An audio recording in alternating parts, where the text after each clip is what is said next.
નમસ્કાર, હું દીપલ. આપ જોઈ રહ્યા છો ગાંધીનગરની સૌપ્રથમ web news channel live Gandhinagar.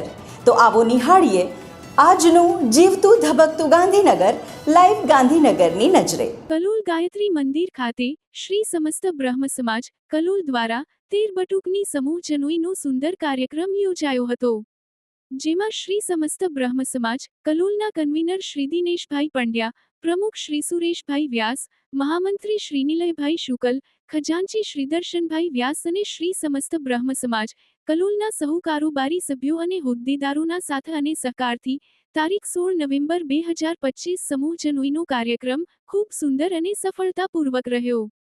તમામ પ્રત્યક્ષ અને પરોક્ષ દાતાઓને તે માટે પરસ્પર સૌને અભિનંદન. સમસ્ત ગુજરાત બ્રહ્મ સમાજ રાજ્યકક્ષા ગાંધીનગર જિલ્લા પ્રભારી શ્રી સુનિલભાઈ ત્રિવેદી, શ્રી હાર્દિકભાઈ જાની તેમજ અન્ય સભ્યોએ ખાસ હાજરી આપી હતી અને શ્રી સમસ્ત બ્રહ્મ સમાજ કલોલની બ્રહ્મ સમાજ ટીમને સુંદર કાર્યક્રમ બદલ પ્રશંસા કરેલ. તેમજ સમસ્ત ગુજરાત બ્રહ્મ સમાજ રાજ્યકક્ષાના અધ્યક્ષ ડોક્ટર અશ્વિન ત્રિવેદી અને મુખ્ય કન્વીનર ડોક્ટર યજ્ઞેશ દવેએ શુભેચ્છા પાઠવેલ અને તમામ બટુકને આશીર્વાદ આપવામાં આવેલ હતા. ગાંધીનગર શહેરની સેવા પ્રવૃત્તિઓ કરતી જાણીતી સંસ્થા આત્મન ફાઉન્ડેશન દ્વારા અંબોડ પાસે નિર્માણ થઈ રહેલ રેવા ગ્રામમાં તાજેતરમાં એક સુંદર કાર્યક્રમ યોજવામાં આવ્યો હતો. ગાયત્રી યજ્ઞ, દાતા સન્માન અને સર્વોદય મિલનનો કાર્યક્રમ સફળ રીતે સંપન્ન થયો હતો.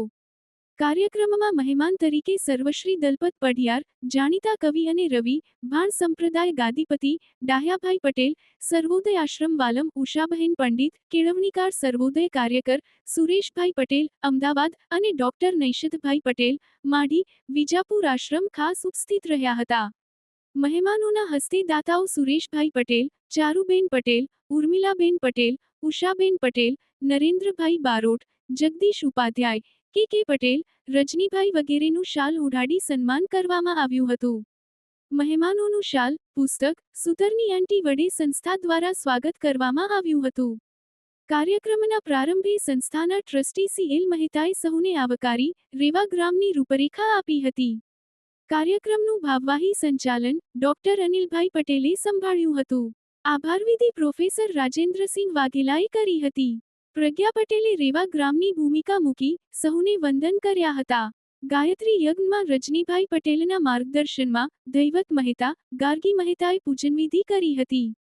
આ કાર્યક્રમમાં અને આ નિમિત્તે યોજાયેલ સર્વોદય મિલનમાં જ્યોતિ હોસ્પિટલ, વિસનગરના રમણભાઈ પટેલ, ગ્રામ ભારતી સંસ્થાના નિયામક અમૃતભાઈ પટેલ અને વિસનગર, મહેસાણા, વિજાપુર, કલોલ, માણસા, ગાંધીનગર અને અમદાવાદથી બહોળી સંખ્યામાં સ્નેહીજનો, સર્વોદય કાર્યકરો, શિક્ષકો ઉપસ્થિત રહ્યા હતા.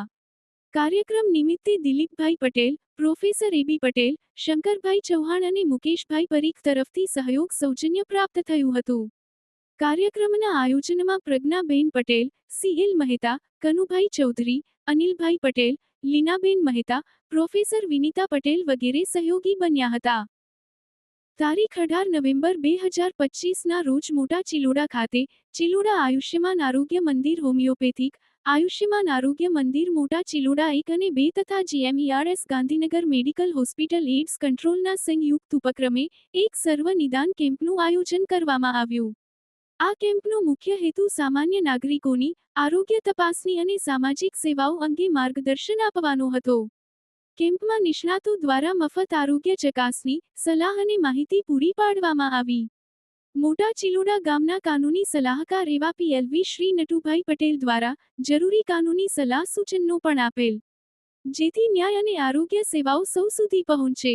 આ સર્વ નિદાન કેમ્પમાં ગામના હોમિયોપેથિક ડોક્ટર ઘનશ્યામભાઈ પ્રજાપતિ, આયુષ્યમાન આરોગ્ય મંદિર મોટા ચિલોડા 1 અને 2 ડોક્ટર કૌશલભાઈ નાયક અને તેમની આરોગ્ય ટીમ દ્વારા કેમ્પમાં આવેલ સર્વે લાભાર્થીઓની આરોગ્ય ચકાસણી કરી નિદાન કરી હોમિયોપેથિક તેમજ એલોપેથી દવાઓ દ્વારા નિઃશુલ્ક સારવાર કરેલ.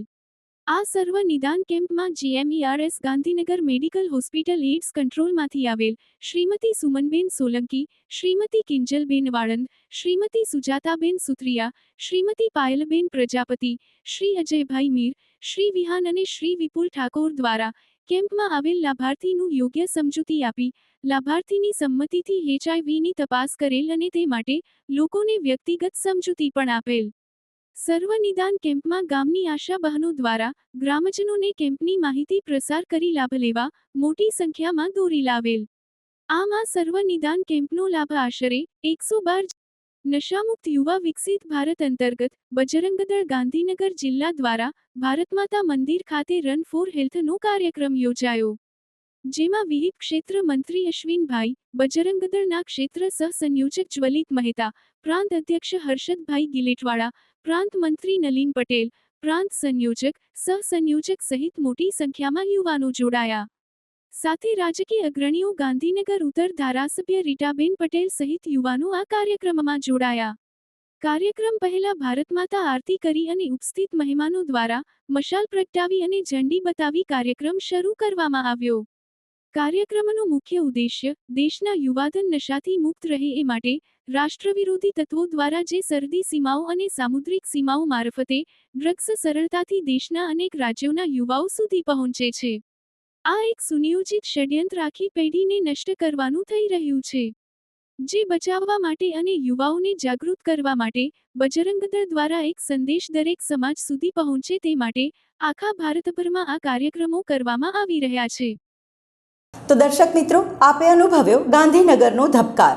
આપની આસપાસ બનતી આવી જ ઘટનાઓની જાણકારી અમારા સુધી પહોંચાડવા માટે સ્ક્રીન પર દર્શાવેલ નંબર પર વોટ્સએપ દ્વારા અથવા ઈમેલ આઈડી પર મેલ કરીને આપ અમારો સંપર્ક કરી શકો છો. ધન્યવાદ.